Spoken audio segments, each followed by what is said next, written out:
What does President Obama's healthcare reform mean to Americans?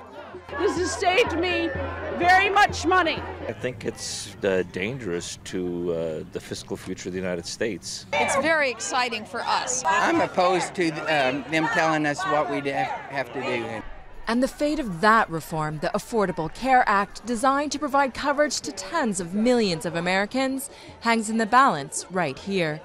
The Supreme Court will judge the constitutionality of the law, and many are betting it will overturn a key provision, the requirement that all Americans buy health insurance or pay a fine.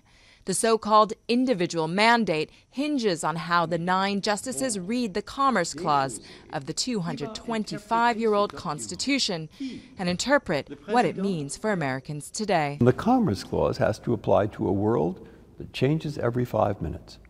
Well, the difficulty of the constitutional judge's task is to work out how these values, embodied in words, in the document, these values that do not change, how do they apply to circumstances that continuously change?